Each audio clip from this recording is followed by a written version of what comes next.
Hey guys, welcome to my kitchen. Today we are not in the yoga studio, we're not on my back porch working out, we are in my kitchen and I'm going to be making my very favorite chocolate recipe. This is a double chocolate zucchini muffin. I found this recipe years ago on a King Arthur Flour website when I needed something to use up a zucchini I had. This is a great way to get rid of zucchini for those times of year when you've got too much or when you're trying to get some more vegetables into somebody.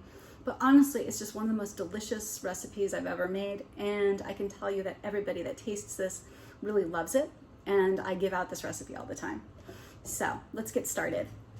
You're going to need one zucchini, and if you have dropped your zucchini on the floor and broken it in half because you don't know your own strength, then you will need to wash the zucchini again. I've already done that. And then we're going to shred it. So you could use your manual shredder guy if you have one of those. I'm actually going to use my KitchenAid thingy here because I just don't love spending my time shredding zucchini like this. So, turning this on, and then I actually find this really satisfying. You get little zucchini confetti.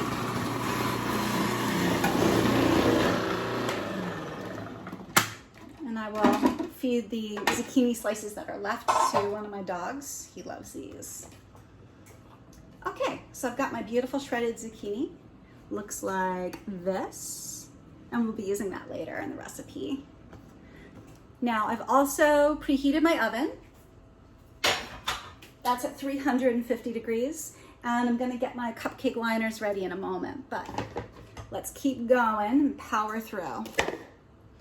Moving my shredding material off to the side, let's start to gather the wet ingredients.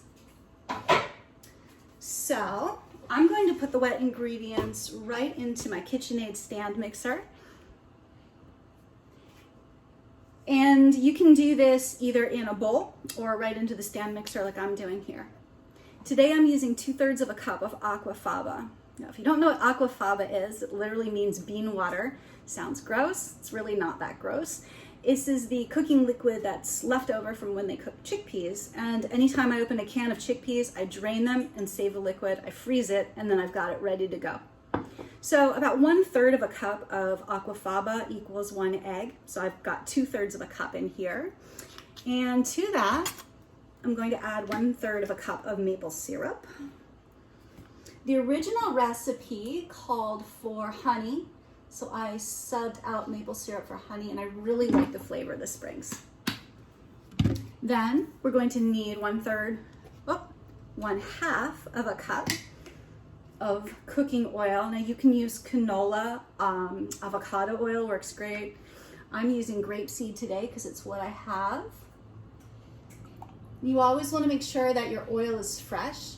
If you open it up and it smells a little weird, then it is weird and you should not cook with it. In fact, I recommend storing your cooking oils in the fridge if you're not using them frequently, especially if you live in a climate where there's a lot of light like there is here in South Florida. All right. So, I'm also going to need 1 teaspoon of vanilla extract. Now, I really like to use high quality vanilla, so this is King Arthur Flour carries this Nielsen Massey vanilla, and it calls for a teaspoon. I just put a healthy glug in there, and I like to buy the big size like this. Costs a ridiculous amount of money, but it lasts forever. All right, so I've got my liquids. I'm gonna add them all in here. You'll see in the recipe notes that if you don't have aquafaba, and if you don't want to use eggs, you can also use 2 tablespoons of ground flaxseed or chia. Those work great. You would just want to mix those with the liquid really good before you start adding anything else. All right. Next we've got sugar. This is 1/2 of a cup of packed brown sugar. And that's everything that goes in here. So, putting it in the stand mixer, I'm gonna turn it on.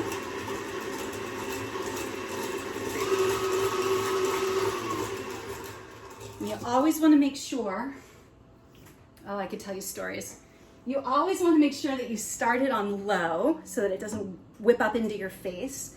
And another great little trick, if you know that what you've got is a little bit messy, is to put a cloth around it like this.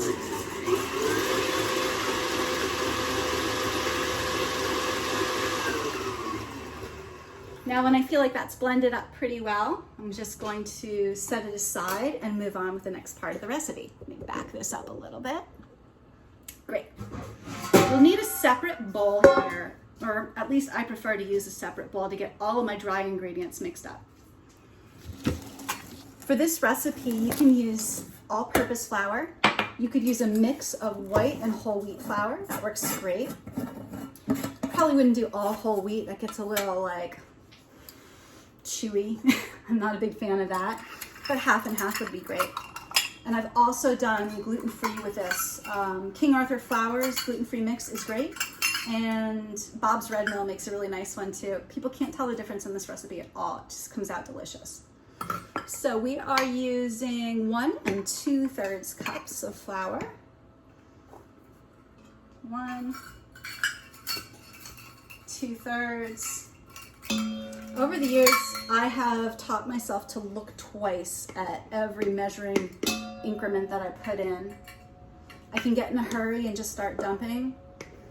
And sometimes I use different sets of measuring tools so they don't all look uniform, which means that I might think 1/3 cup is a half a cup, which could have disastrous results for our recipe.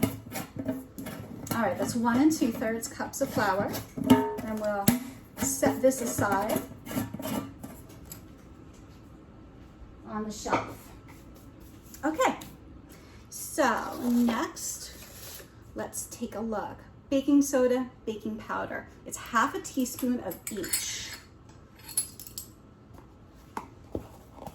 And I know you probably are very well aware, but you want to make sure that you're using fresh baking soda and fresh baking powder so that your recipe works well. How fresh? Well, you know, if you can remember moving from one home to another with the box you have, and the move was not in the last year, then I would probably change that up. Get a new box, it's pretty inexpensive. Okay, 1 teaspoon salt. Salt is really important to add flavor. It's one of the things that makes the taste stand out. So you really want to make sure that you've got the right balance of the salt with your sweet. This is 1 teaspoon. Sprinkle it around in there. And the last part of our dry ingredients is going to be espresso powder. And then we're adding the chocolate, the cocoa. So this is 1/2 teaspoon espresso powder. If you don't have espresso powder, it's fine. The recipe works great without it. But the coffee, it doesn't taste like coffee in the end result. It just brings out the flavor of the chocolate, makes it really extra rich and delicious. In fact, when I was quitting caffeine, I don't know, 3 months ago, I found that I was craving these muffins, and I think it was a little bit the caffeine hit that I was appreciating in that. Last but not least, so important, our cocoa. And then we're going to stir it up. All right, that was loud. So we need 1/3 cup of cocoa. And cocoa is really light and flies around, so if there's any time there's going to be a mess, it might be right here. Which is why I always make sure that I'm not wearing clothing that I mind getting dirty, or I will put on an apron. I've been known to do that. Okay, let's stir this guy up. You really want to take a little time here and make sure that you've mixed in the baking powder and the baking soda. You also want to make sure that you don't have big clumps of cocoa powder, especially if your cocoa powder is a little older, it can get pretty clumpy. I like to use high quality cocoa powder too. It makes a big difference in the flavor of your end product. So I use King Arthur Flour brand. I think they're amazing. This recipe will take any kind of cocoa. It could be Dutch, it could be dark, it can be almost anything. And now I've got this mixed up into kind of a even blend. It's time to add the dry ingredients to the wet ingredients. So when I put this in, I'm gonna go ahead and add it all at once. Make sure that you're getting it in the bowl and not on the counter, as I want to do. Set this guy off to the side. And now a couple of different ways we could do this. The smart way, since I'm on camera, we'll do the smart way, is to stir it a little bit before you turn on the mixer. That way you don't get so much flying chocolate, delicious smelling air. And then once you've got that a little bit kind of gummed up, we can turn on the mixer. So we're going to lock it first. I'm going to cover it up and then start it on low. And now I know that that's enough, that it doesn't fly at me. I can remove the towel. And it really doesn't take long because I have pre-blended the liquids, and those flours I mixed up really well too. So I'm just looking to make sure now that I don't have any big flour pockets. Flour pocket. Sounds like some sort of 70s apparel. Okay, now zucchini. I've got my zucchini right here. Calls for 2 cups of zucchini, and I have been pretty lenient with this on the more zucchini side and on the less zucchini side. So this is 1 zucchini. It's about 2 cups. I'm not going to measure it. I've got enough confidence at this point, having made this recipe many times, it's going to come out even if it's not exactly 2 cups. You can use yellow squash. You can even use carrot. I have shredded up an apple to make up for a shortage of zucchini at one point. So pretty forgiving recipe. Now again, I'm just going to turn this guy on briefly. Good. The last thing that we add are our chocolate chips. And here's another place where you don't want to be like, look, I get budgetary constraints. So if you can just afford chocolate chips, get the chocolate chips and they're going to be amazing. If you want to make this next level, or if you're trying to super impress somebody, go for the expensive chocolate chips for sure. A lot of chocolate chips are what they call accidentally vegan, meaning they don't have dairy in them. So Trader Joe's, for example, I think Nestle has one now called Simply chocolate chips. And again, I like King Arthur flour, but these are Barry Callebaut. I don't know how to say it, I'm sorry, it's French. If it were Spanish, it would be no problem. Callebaut? Y'all can correct me in the comments, it's embarrassing. All right, so I've got 1 cup of these higher quality chocolate chips going in. And now just a second or 2 here. And it's blended as much as I want it. So let me show you what this looks like. You've got this kind of gooey, chocolatey, zucchini through it mixture. If you lost any chocolate chips on the counter, you can put them in here. You can totally lick the bowl. You can totally lick the measuring spoons. You can do all of that because it's vegan. You don't have to worry about raw eggs or anything wacky. All right. This is looking really good. I'm just poking around with my spoon to make sure that I did not miss any big clusters of anything, but it's mixed up pretty well. So I'm going to set that aside and get my cupcake guys ready. So I could have done this before, but I figured we could talk while I do this. I used to love, when I was a kid, I used to love these colored ones. Like, it really mattered to me what color I was getting, pink, yellow. And I don't get as excited now today because I know they're bleached and dyed. When I'm able to, I buy this brand called If You Care.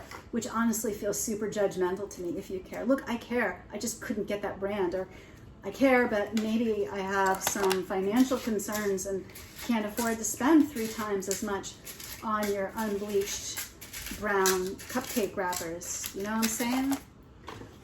Like, privilege is a thing if you care me. But I do like the brand, all that being said.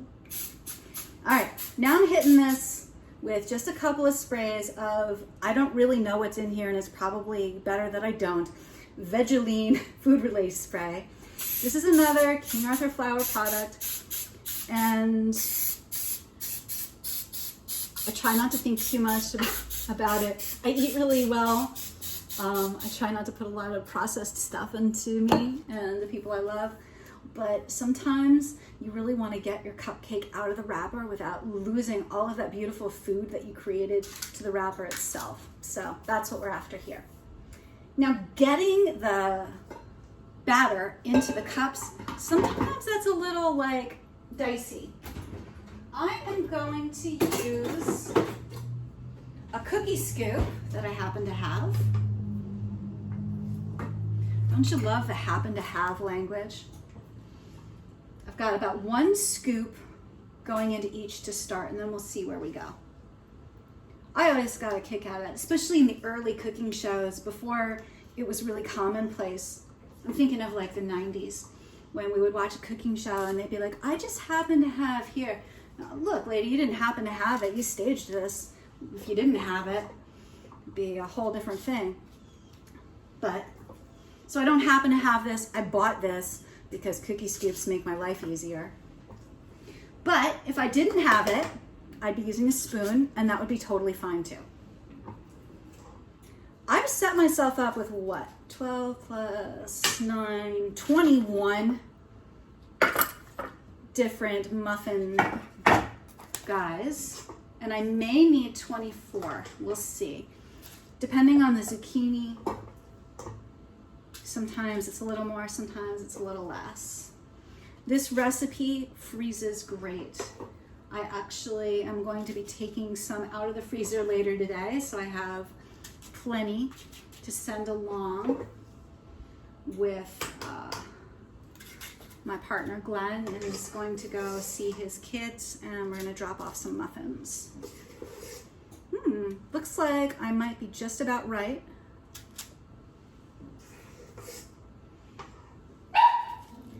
And because this is real, you will hear my dog Ava barking in the background.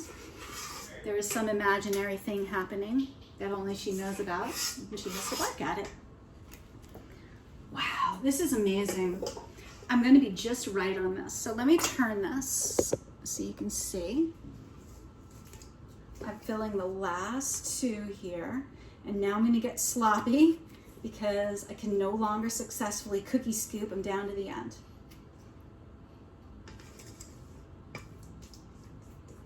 All right, we're in. And again, I've got no judgment around you. If you feel like you want to lick up any extra, lick your fingers, lick the bowl, or let somebody you love do that, you can do that. It tastes great raw. I mean, I love raw batter, but once it's cooked, this is going to be amazing.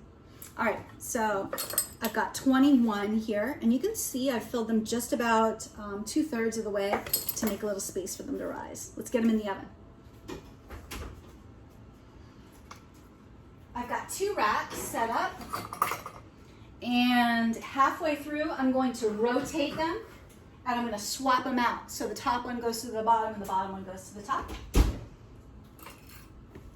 We'll check that out in a few minutes. All right, so we've got the muffins in the oven. We're going to want about 25 minutes, but I check them at about 20, 22 to make sure they're looking okay. Before they're ready to be done, though, we want to flip and reverse them. Like a Missy Elliott song. Oh, there's the open cupboard I warned you about. And, oh wow, they're looking great. I'm gonna pull these out. And flip, turn them around, and they're back in. And actually, these are not going to need as long as sometimes. So it's really important that we always check and make sure that they're looking good. All right. These bottom ones are just about done. I feel pretty good about that. I'm going to leave them in this pan for a little while. The residual heat is going to continue to cook them for another couple of moments, and then it'll start to cool. Once they've been in there for about 5 or 10 minutes, then I can turn them out onto my cooling rack. So I'm going to get the rack out now.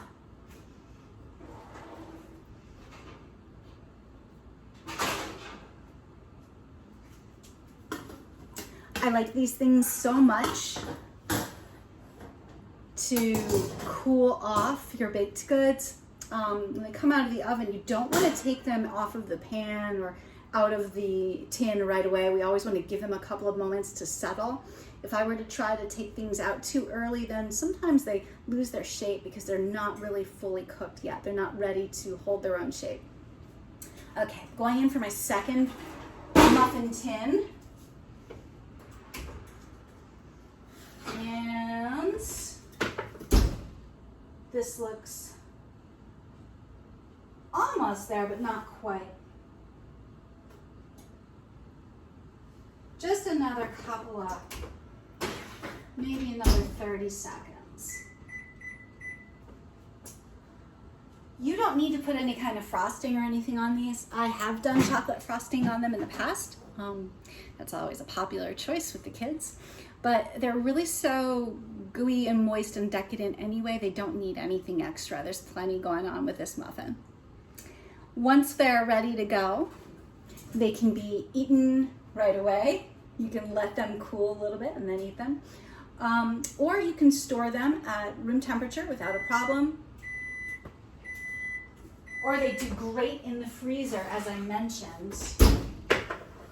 And I never keep them in there too long. Within 2 months or 3 months at the most, I'm ready to eat them again. All right, these are looking perfect. We're just gonna give these a couple of moments to cool, and then we'll turn them out in the rack and we're done.